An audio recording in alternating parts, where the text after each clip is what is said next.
지난 한 주간 출시된 신기하거나 이상한 제품들을 죄다 짚어드리는 시간입니다. 이게 도대체 살만한 제품인지 아니면 땅속에 파묻어야 할 제품인지를 가볍게 짚어주는 코너죠. 자, 그러면 9월 2주차 디몽크의 테크5 시작하겠습니다. 저번 주는 애플이 신제품을 잔뜩 내놨습니다. 첫 번째 제품은 애플워치 시리즈 4입니다. 일단 크기가 전보다 커졌습니다. 기존에는 38, 42mm였는데 이번에는 40, 44mm로 스크린 크기가 커졌죠. LTPO라는 새로운 디스플레이 기술을 도입해 전력 효율을 개선했다고 합니다. 최대 밝기는 1000니트입니다. 프로세서 또한 애플 S4 SiP 듀얼코어 64비트 프로세서가 탑재됐습니다. 이전 S3 프로세서 대비 최대 2배 빨라졌죠. 뿐만 아니라 가속도 센서와 자이로 센서도 더 정밀해졌습니다. 신제품이 나올 때마다 더 커지고 더 빨라졌다는 말만 하면 됩니다. 제품 소개하기가 참 편하죠. 애플워치 시리즈 4는 하루 종일 우리의 심장을 모니터한다고 합니다. 그래서 비정상적으로 높거나 낮은 심박수를 감지하면 경고를 보내기도 하죠. 넘어짐 감지 기능도 생겨서 사용자가 넘어지면 애플워치가 알아차리고 넘어졌다는 경고가 화면에 출력됩니다. 여기서 멈추면 마이크로소프트의 도움말하고 다를 게 없겠죠? 넘어진 상태로 60초 이상 응답이 없으면 자동으로 긴급구조 요청을 보낸다고 하네요. 긴급구조용으로 좋을 것 같습니다. 술 먹고 쓰러질 때마다 구급차에 실려가겠네요. 안전한 귀갓길이 되시길 바라겠습니다. 한 번 충전으로 배터리 타임은 약 18시간 운용할 수 있습니다. 쓰러지기 전에 배터리가 남았는지 체크하고 쓰러지세요. 여하튼 애플워치는 GPS 모델과 셀룰러 모델 두 가지로 출시되며 GPS 모델이 $399, 셀룰러 모델이 $499부터 시작됩니다. 출시일은 9월 21일, 한국 출시일은 정해지지 않았습니다. 그때까지 심장이 버텨주길 기도해야겠습니다. 두 번째 제품은 아이폰 XR, XS, XS Max입니다. 애플의 팀 쿡이 우리가 아이폰을 안 살까봐 3개나 내놨습니다. 보다 복잡하고 보다 어려운 이름입니다. 제품 특징은 스크린 크기가 더 커지고 더 빨라졌다고 합니다. 어때요? 참 쉽죠? 농담이에요. XS, XS Max가 상위 모델이고 XR이 하위 모델이라고 보면 이해하기 쉽습니다. 먼저 아이폰 XS는 5.8인치, 아이폰 XS Max는 6.5인치 OLED 디스플레이를 사용합니다. 정확히 어떤 패널이 사용됐는지는 저도 모릅니다. 세계 최초로 7나노 공정으로 생산된 A12 바이오닉 프로세서가 탑재됐습니다. A11 바이오닉 대비 15% 빨라지고 40% 전력 효율이 향상됐으며 50% 빨라진 GPU 성능을 제공합니다. 메모리는 LPDDR4X 4GB로 지금까지의 아이폰들 중 가장 큰 용량을 갖췄습니다. 저장 공간은 64, 256, 512GB NVMe를 박아 넣었습니다. NVMe 엄청납니다. 페이스 아이디는 여전히 지원합니다. 새로운 알고리즘 덕분에 인식률이 더 빨라졌다고 하네요. 전면에는 700만화소, 후면에는 1200만화소의 2개 카메라를 내장했습니다. 인물사진 촬영 모드에서는 촬영 후 조리개 값을 조절하는 심도 제어 기능이 생겼습니다. 스피커도 총 4개로 늘어났고 IP68 등급의 방수 방진 또한 지원하죠. 가격은 $999, $1099부터 시작됩니다. 적어도 120만원 정도부터 시작되고 가장 비싼 모델은 180만원 정도 한다는 거죠. 너무 비싸서 화가 난 사람들을 달래기 위해 애플이 아이폰 XR도 내놓은 겁니다. 좀 더 저렴하지만 절대 보급형 사양은 아닙니다.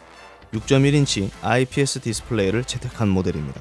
디스플레이 스펙은 앞에 두 녀석보다 낮지만 동일한 A12 바이오닉 프로세서가 탑재됐습니다.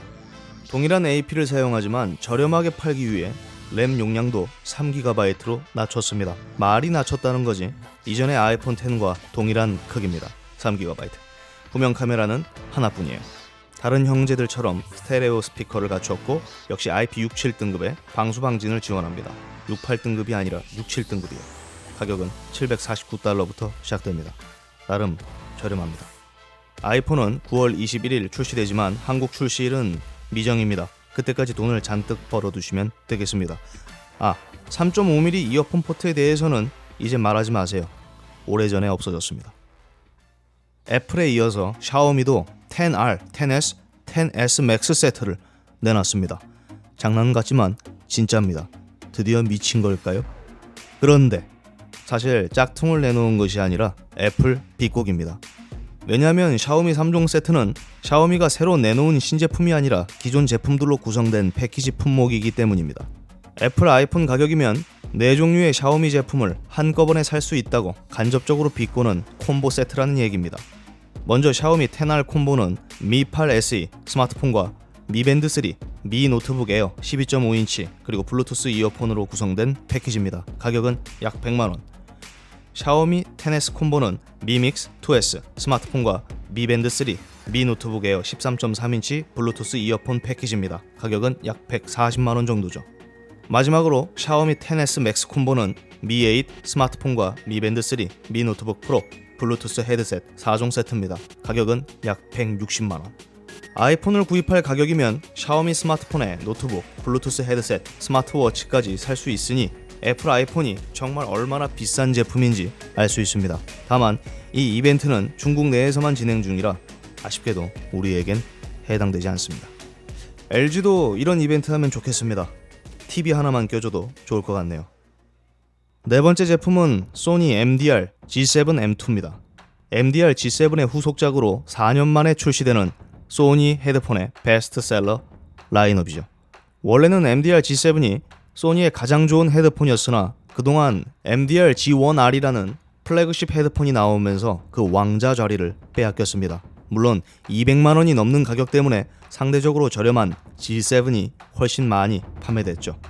그래서일까요? 오늘 주인공 G7M2는 상대적으로 안 팔린 G1R의 장점이 많이 이식됐습니다. 하이 레졸루션 오디오를 완벽하게 재생하기 위해 70mm의 대구경 HD 다이나믹 레인지가 탑재됐고 기존 제품보다 2배 커진 마그넷을 채택했습니다.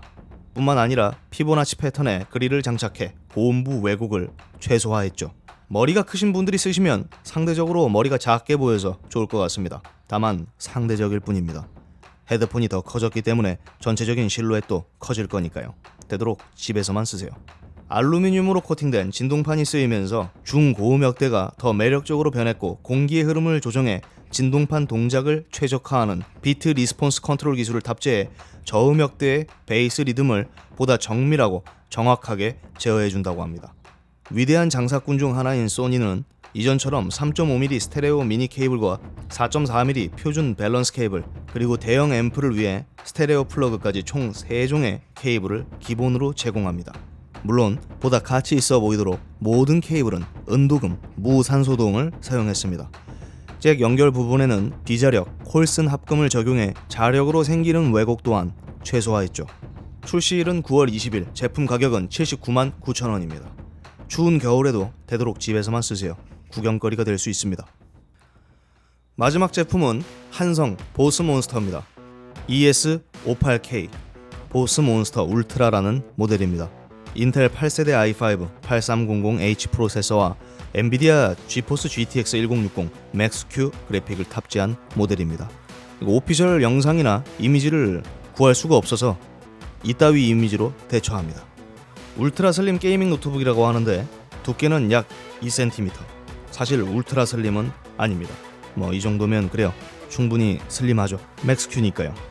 15.4인치 FHD IPS 패널과 4대의 멀티 디스플레이를 지원하는 트루링크 기능을 지원하고 3개의 쿨링팬과 6개의 히트 파이프 등으로 방열 대책도 잘 세웠습니다.